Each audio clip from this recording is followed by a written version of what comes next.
do you feel about the whole AC/DC thing? But, you know, well, that's a hot topic at the moment. Yeah, it is, isn't it? Yeah, they're going to do a record without Malcolm because, of course, he's not well. Yeah. You know, well, I've known about that for a while, about Malcolm's condition. And, I mean, Malcolm Young is so important to me as far as like just. He's one of the world's greatest rhythm players of all time. In the rock his world. tone is just. It's the perfect rock guitar tone. I mean, rhythm. I mean, people say, hey, I'd like the AC/DC tone to me all the time. Sure. So, but which AC/DC tone are you talking about? Well, there you go. There's different records and there's different tones. Yes, exactly. And which player? I mean, which brother? Mm-hmm. But Mal, man, his tone isn't really distorted like people think. Yeah.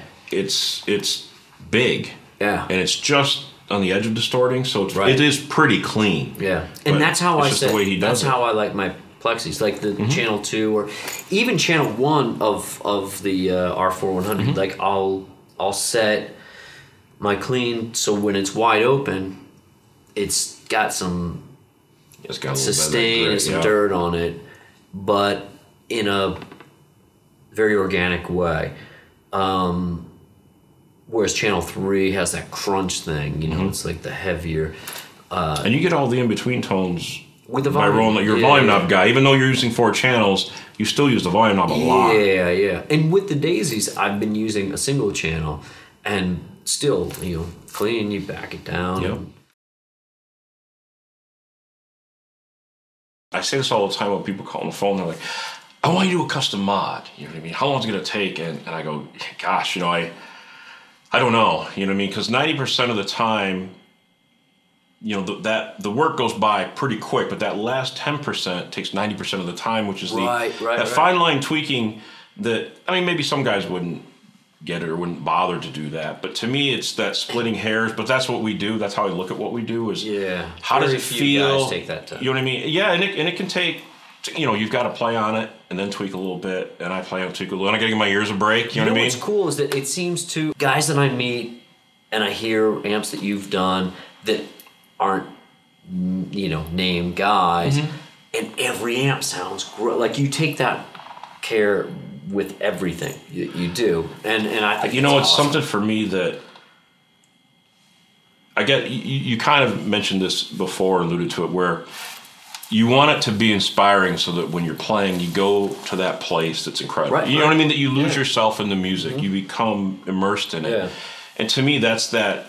I do that fine line tweaking for just about everything, to be honest. I mean, we got a lot of people at the shop. They're all awesome, you know, guys. Jeff Daneham, and they're awesome. Cindy, who also does a lot of the work, is a tech. People wouldn't realize it.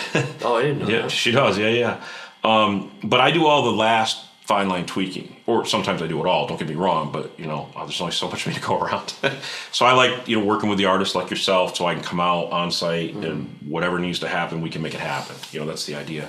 But I try to tweak everything just right, no matter who it is. You know, and some guys, you know, they can get a little impatient. You know, and I get it. It's like Christmas. You know, same with me when I get gear. I'm like, oh, I got to do things. It could be awesome. You know, you're ripping the package open, really excited. You know, but sometimes, sometimes we have stuff a little longer than I'd like. But I hate to send something out that I'm not happy with. You know what I mean? Right. And I can't expect anyone else to be happy with it if I'm not happy. So and sometimes it's just a feel thing. Right. You know, when you've got tolerances with every resistor, capacitor, transformers, everything, it's getting it just right, you know. And I remember I did that a lot on that Trace Kelly. Yeah. You know, it's a unique layout inside. It's all the tag board, you know what I mean? So I used all that was there, you know, laid in the circuit, you know, laid it all out. And that was a great amp when it was done. I remember that very vividly. But yeah, that with the, that Zephyr is really cool. Gotta check that out. And that's just something different. And I'm always, you know, checking out new pedals. You're great. Like, you've turned me into a lot of stuff. We spoke about doing the 4-channel one, which is, it's an amazing amp. It's like having 4 of my favorite Marshalls in one box. That's what I tell people. Oh, it was an undertaking. It works great. Works great for, it's for a single amp to go out with one amp. It's killer if you're a Marshall fan. You know. Yeah, I come from that school. Yeah. Of overdriven mid-range. I mean, I grew up on so many records that had that thing, you know, the crank plexis, Marshalls in it, you know. So it has always kind of been my ears gravitates to that. Right. That kind of mid-range. Yeah. And as an engineer, you know that there's some amps like VH4s, they sound huge when you're standing in front of them, but when you put a mic in front of them and you're listening in a control room, that's a different thing when you have to mic it. It's a different story, it's different. And how it transfers to the front of house or to a record is very different. You know? That's the trick for me on my end of things, because we do work for a lot of guys that are professionally playing, you know what I mean, touring and making records and things, and there's a different level of pro tone, you know what I mean, like with mid-range, that you want to hear, especially if you're going to make records and you're miking everything up, it's got to translate. And a lot of things don't necessarily translate well that way, but they sound great when you're playing by yourself. Right. If it's so, if you're playing as a hobby by yourself, we may not be the right place. Right. You know what I mean? But again, when you put it in a mic, when a band situation live in the studio, then it shines, I think. Or maybe that's not the right word, but it sits in the mix properly. Yep. And that's you can hear everything. What you want to hear. And that's so true, that when you're standing with, there's so many amps that sound great when you're by yourself, and a lot of them do, huge, and then you put them in a band and they sound really small. Yep. Again, that can be the case many times. Yeah. And which is ironically part of why I think we're here, is we take, meaning doing mods, and we've gotten a certain amount of popularity, I guess you'd say, is trying to take those things and give it those qualities that pro guys are looking for. Right. You know, that's what we do a lot. And then try to keep it so everything sounds consistent night after night. Right. Which is huge too. Yeah, that is huge. Because that way you still stay inspired when you're playing. Yeah, it's true. But you're known amongst the guys that get that, you know. Whereas there's a lot of builders out there that are making great amps, I think, but without that understanding of where a guitar is supposed to sit in the spectrum, you know. Yeah, it's a different thing. And you know, I mean, most guys don't listen with a speaker directly at them. Although, and this is the irony, everybody else is going to hear that thing mic'd up. You know what I mean? What's coming right off the speaker. Right. Now, as a player, you don't usually stand with your cabinets aimed at your ear, so you hear it off axis, which changes, as you well know. It doesn't sound the same. Feels a little different maybe than when you're listening to it come straight at you. But with in-ears, of course, you'll hear that in your monitors. Yeah, and it really helps. You know, in-ears are great for putting things under a microscope, you know. It truly is the same thing as a recording studio at that point. You're going to hear every little detail. Yeah. And then the beautiful part is you can move everywhere on stage you want, and the mix sounds the same. Yeah. You're not moving off axis of the monitor wedges. It's also very unforgiving, and it's really hard for a lot of players because of that. Because it is very unforgiving, because you're hearing yourself. So you find that it raises the bar for your playing.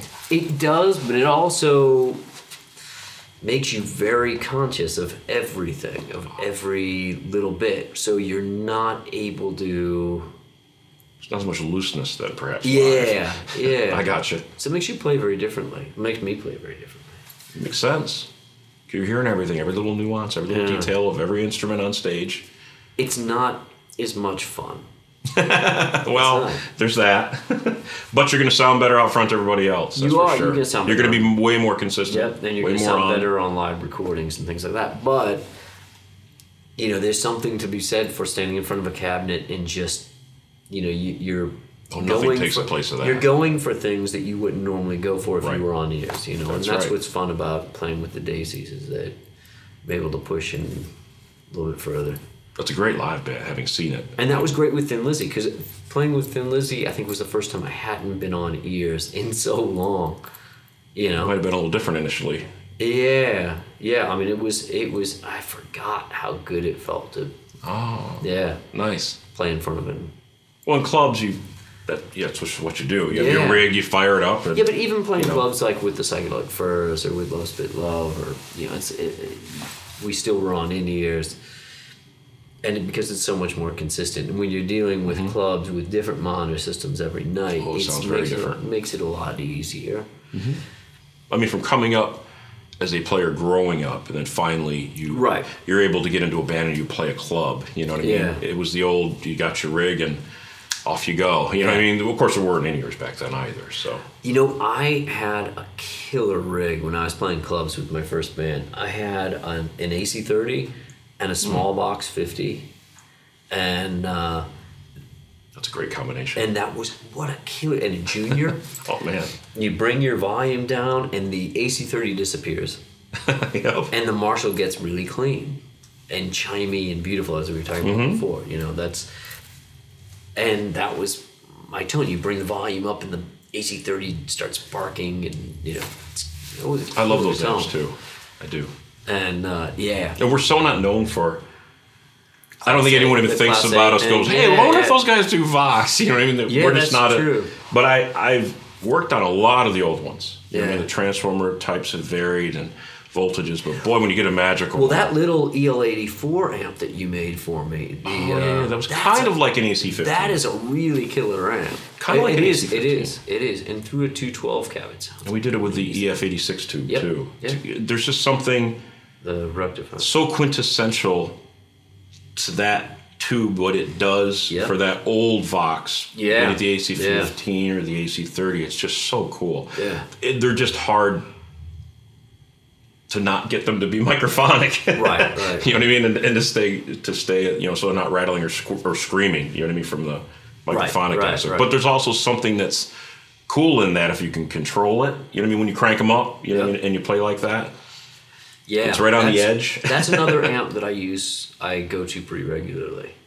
You were using that in some club dates. Was that right? You were telling me with Guns? But people don't realize this, that Guns N' Roses, you guys go out on tour, big production, obviously. You sell out virtually all the time. And then there'll just be an unannounced, hey, we're going to go play this little club. We'll play clubs, and all of a sudden, everything gets stripped down into a club format. I mean, very few people do that. So much fun. There's so much fun. I'd like to see, I would love to see that. I think that'd be really cool. Because that's Axel at his best, I think. Well, it's been great, man. Thanks. I appreciate you taking the time to do this. I know your schedule's a little busy, so. I'll do this all day long. I know you're a tone. Pretty much have done this. This has been Tone Talk with Richard Fortus and myself, Trace Davis. Have a good one. I see the angel